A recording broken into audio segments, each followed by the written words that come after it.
Selon vous, quelles ont été les tendances marquantes du marché en 2010? Comme tous les ans, on dit toujours que l'année a été difficile. 2010 a été une année difficile réellement. On est en période de convalescence. Et donc les tendances marquantes, c'est d'abord la persistance d'une grosse aversion au risque. Et avec une sorte de souci pendant l'été, où on a craint un double dip, comme disent les experts, c'est-à-dire une rechute de l'économie mondiale, mais qui n'est pas arrivée. La deuxième grande tendance, à part cette aversion au risque et ces craintes qu'on a en permanence et qu'on a toujours, c'est des résultats très bons des entreprises, notamment en Europe, mais pas seulement, et tirés par l'économie mondiale, par les marchés émergents, certes, mais aussi par leur gros travail de restructuration.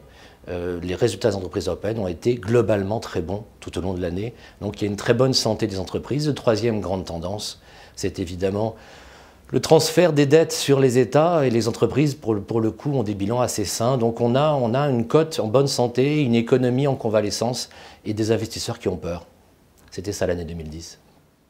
Comment se sont comportés les fonds Métropole Gestion par rapport au marché? Dans ce contexte difficile, c'est vrai qu'en théorie, c'est une sorte de paradis pour les sélectionneurs de titres, on dit stock pickers, et a fortiori pour des gens value comme nous. Mais c'était très difficile. Ceci dit, ça nous a profité. Nous avons bénéficié d'abord du talent de l'équipe de gestion dirigée par Isabelle Lévy, mais aussi de la rigueur de la méthode de Métropole Gestion. Ça fait 8 ans maintenant, c'est-à-dire sur durée de contrat d'assurance vie, hein, que nous avons de très bonnes performances. 2010 n'a pas dérogé à la règle.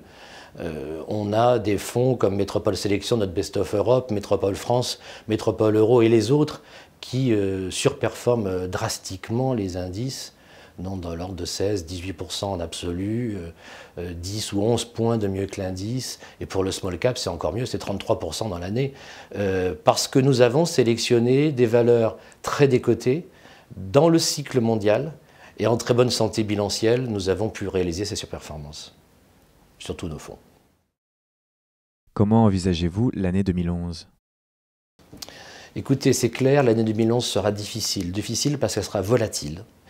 Et les éléments exogènes liés notamment aux endettements des États vont impacter les marchés boursiers, même si, comme je l'expliquais, les entreprises sont en bonne santé, les bilans sont bons, la croissance de nombreuses entreprises cycliques mondiales est bonne, les marges sont tenues, les restructurations ont été faites, donc il y a de quoi gagner de l'argent en bourse si on est un stock picker, un sélectionneur de titres rigoureux. Comme nous l'avons fait en 2010, il n'y a pas de raison qu'on ne puisse pas le refaire en 2011, compte tenu de ce contexte qui a peu évolué, grosse aversion au risque, croissance molle au niveau mondial, mais croissance quand même, et bonne santé des entreprises. Le stock picker doit tirer son épingle du jeu. Mais l'année sera difficile, c'est clair, pour 2011. Il y a aussi, il ne faut pas l'oublier, on parle beaucoup des emprunts des États, mais il y a la dette des entreprises. Les entreprises sont en très bonne santé. Le spread des taux d'intérêt par rapport des corporate bonds, comme on dit, par rapport aux emprunts d'État est trop élevé. Il y a de l'argent à gagner aussi dans la dette d'entreprise. Mais pour l'essentiel, un fonds comme Métropole Sélection, par exemple, chez nous, qui est notre Best of Europe et qui a de très belles performances dans toutes les années difficiles. Vous savez, nous, on a créé Métropole Gestion en 2002. Donc, depuis 2002, on en a eu des années difficiles. Et à chaque fois, on a réussi à retirer notre épingle du jeu parce qu'on était rigoureux dans la sélection des titres. Je pense que 2011, c'est le credo qu'il faut avoir.